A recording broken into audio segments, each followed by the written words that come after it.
Up on Campus News, bikers riding for a good cause, information about Marshall High's own website, and Marshall's football team triumphantly wins back the coveted victory bell. All this and more coming up next.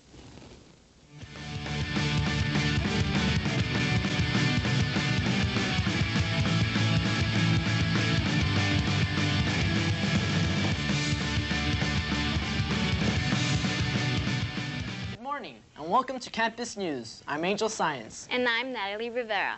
Campus News has been on hiatus due to the renovation of the Media Center, but we're back, bringing you a special 25-minute newscast that takes a look at what happened on campus and the surrounding community. Sad news tops our newscast. Barbara Jean Wong, mother of Marshall High's assistant principal, Robin Lee Ramirez, passed away on November 13th at the age of 75.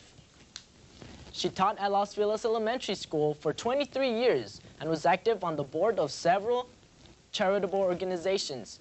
Most of her hard work went to the Cancer Detection Center at the Pueblo Historical Monument. Ms. Wong will be fondly remembered as an important member of our community. One of our fellow barristers also passed away recently. Elizabeth White passed away at the age of 14 on December 1st due to a self-inflicted gunshot wound. Her funeral was held on December 8th. Campus News sends our condolences to the families and friends of Barbara Jean Wong and Elizabeth White. The annual Harley-Davidson Love Ride took place last November. Thousands of motorcyclists gathered to participate in a bike caravan to raise money for a special cause. Marian Barbarian went along for the ride and has this report. Harleys, Harleys, and more Harleys. Whether it was a love ride or a wild ride, depending on how you look at it, they all rode for a good cause. For the past 15 years, Glendale Harley-Davidson has sponsored the Love Ride to raise money for the Muscular Dystrophy Association. However, this year's Love Ride had a different twist. The money raised will not only benefit the MDA, but also Reading by 9, which is a literacy project for kids. This year's Grand Marshals were Lorenzo Lamas and Peter Fonda. Looking around, you might have spotted celebrities like Dennis Huskins, Richmond Brancombe, Victor Alfieri, and Lizzie Wagner. And of course, who could have missed the Davidson family? To top things off, more than 20,000 motorcycles rode to Castaic Lake for some fun in the sun. Live music was performed by Sammy Hagar and Wobble-Ritas. Riders also feasted on barbecue ribs by Tony Romas. The Love Ride was a great success. Hope to see you there next year. This is Marian Barbarian reporting for Campus News. I don't know about you, Angel, but I'm marking my calendar for next year's Love Ride. Same here, Natalie.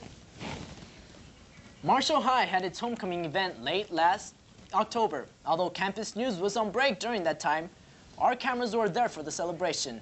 With a look back at Marshall's last homecoming of the millennium, here's Vanessa Ballesteros. Hi, I'm Vanessa Ballesteros, and I'm here along with everyone else waiting for the homecoming festivities to begin. Are you guys excited? Yeah! Here's a look at what happened next. You could have mistaken Boyd Field for Bourbon Street, as the homecoming theme of Mardi Gras Madness brought the masquerade to Marshall. At the homecoming pep rally, a spirited audience cheered on, as staff, special guests, and the homecoming court paraded around in convertibles. The Stiltswalker delivered the results of this year's King and Queen. Hugs were shared when Arthur Lopez was announced king, but Ingrid Martinez received the biggest hug of all from last year's homecoming queen, Cindy Vega, when she was announced as this year's queen. The crowd was later entertained by smooth performances by the cheerleaders, the band, and auxiliary. After the pep rally, students, faculty, and guests headed over to the food court in front of the attendance office and treated themselves to lunch, ranging from Chinese food to pizza. The homecoming game was held later in the day. Marshall played against Lincoln and came out victorious with the final score 44-18. They're doing a great job this year, and we really appreciate the effort and the support by the fans and everybody else. It's super. We're happy. It was a great homecoming. The leadership class did a successful job setting up the homecoming dance. A tent was set up on the basketball courts where students and their guests enjoyed an all-you-can-eat buffet. After appetites were satisfied, dancing and picture-taking were next on the agenda. The gym was the place for those who wanted to get their groove on, and as usual, people had to wait in long lines to get their pictures taken. The dance floor was later cleared to give way for the traditional homecoming court dance.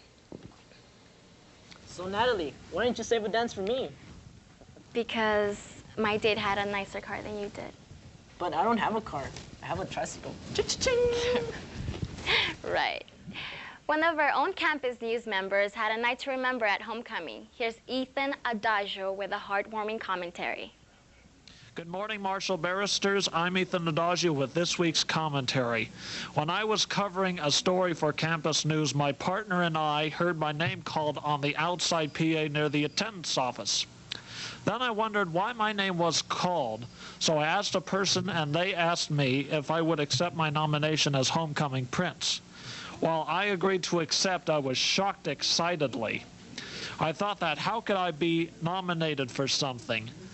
Then one day when I was in journalism, a person came in and told me that I had won, and I later jumped up excitedly because I was feeling as though something incredible happened.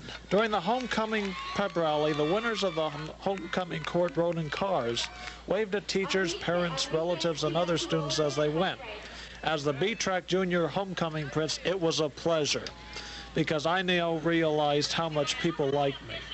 Once my name was announced and seeing everybody cheer about me and Katie Hashimoto, the B-Track princess, the feeling was as though something wonderful had happened. Something like being loved or liked. That moment was great. The pep rally was also fun and wild because when my princess Katie and myself were riding, the car was being driven so fast that we thought that we were going to crash into something and die. However, I'm glad we survived. However, the football game was not very interesting because the players were far away from the seat I was sitting in. However, I did see most of the Marshall touchdowns, and that was interesting. Later, I took my date Jill to the homecoming dance where hip-hop and Latin music were danced by students. Because it was very hot in the gym, we decided to mostly stay outside where we talked to people. Of course, who would want to be in a hot area while wearing a tuxedo? I know I certainly didn't. Most of all, I had a fun time, something I will never forget. I just want to say to all my fellow colleagues, thanks for voting for me. I'm Ethan Adagio reporting for Campus News. Did you know that Marshall High has its own homepage on the internet? Kanika Sui has more on the website and how you can help make it better. Marshall's website, created in 1995, was one of the first high school websites in the Los Angeles Unified School District. It offers an easier way to get in touch with friends and helps students and faculty keep up with the latest in Marshall happenings. The core of the site is an extensive directory of past and present Marshall barristers. The site also keeps track of activities such as reunions, birthdays, and school events. Also on MarshallHigh.com, you'll find an entire page dedicated to famous former barristers, such as Judge Ito and some guy named Leo. You can voice your opinions on the message boards, join a discussion, or start one of your own. Even Mr. Abraham has his say on the principal's message page. What makes the site different from other school websites is that it's user-driven. Any Marshall student, alumni, or staff member who's registered at the site is free to upload their favorite pictures, post news about Marshall, or link their webpage to Marshall's site for everyone else to see. This means that the more people who register and participate in the site, the more interesting it'll be. So everybody log on to www.marshallhigh.com to help keep our site active. This is Kanika Sui reporting for Campus News. Once again, the address for Marshall's homepage is marshallhigh.com. That's www.marshallhigh.com. And if you go to www.docuworld.com, you'll find a Marshall barrister with a vision of the future. Never in my life have I ever counted the seconds so passionately when soon we will become a century old. Maybe tonight might be the night for the invisible wall to explode into thousands of stars. A poem by senior Lucina Kellyan won first place in the Los Angeles area DocuWorld Authors Competition sponsored by Xerox. Students from the Los Angeles area, aged 14 to 18, submitted works on the topic Dynamics of the Century Family. Students were asked to write about what they thought family life in the new millennium would be like. English teacher Joyce Lee gave extra credit to her students who turned in their entries digitally via the internet to the DocuWorld website. Lucine entered a four-page poem titled The Eyes of Tomorrow in the contest and won first place. What did Lucine get? $1,000, as well as having her work shown to authors and journalists. Her poem was also published in an anthology titled Looking Inward. Congratulations, Lucine. And if you're interested in reading her prize-winning work, you can check out the anthology Looking Inwards by visiting the DocuWorld website at www.docuworld.com. The American Cancer Society's 23rd Annual Great American Smokeout was held on November 18th here at Marshall's Sniffing Auditorium. The Great American Smokeout is an event aimed at getting people to stop smoking. Teens throughout Los Angeles County took on the tobacco industry and showed their peers, families, and the community the deceptive and manipulative ways in which the tobacco industry attracts minors. The goal of the event is to encourage smokers to give up their cigarettes and educate teens about its harmful effects. Kevin Kane's theater workshop class presented their theatrical interpretation of situations that teens face daily regarding peer pressure and smoking. To end the ceremony, Jason Benoit's biology class wore the face of death, which represents youth that die from tobacco-related disease. For information about the facts of tobacco use, call the American Cancer Society at 1-800-ACS-2345. Each weekday, the television show The Dream Maker grants the wishes of several lucky viewers.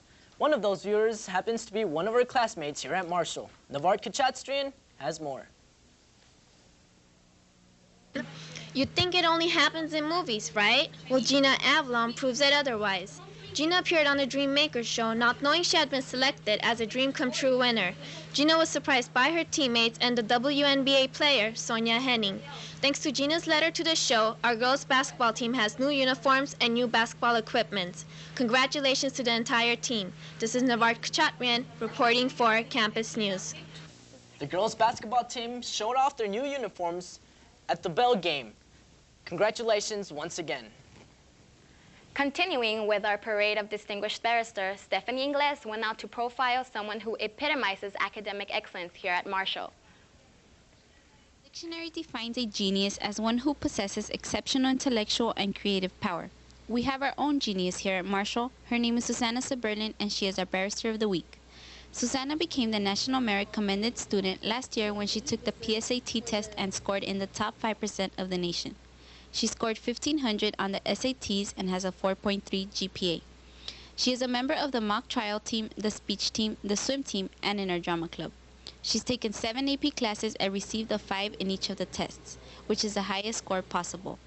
In her spare time, she likes going out to the movies with her friends, going online to meet people, and relaxing at home. I'd like to go to college and go into science, and I'd also like to travel. I'd like to work with people from all over the world and hopefully discover something that will benefit everyone. This is Stephanie Ingles reporting for Campus News.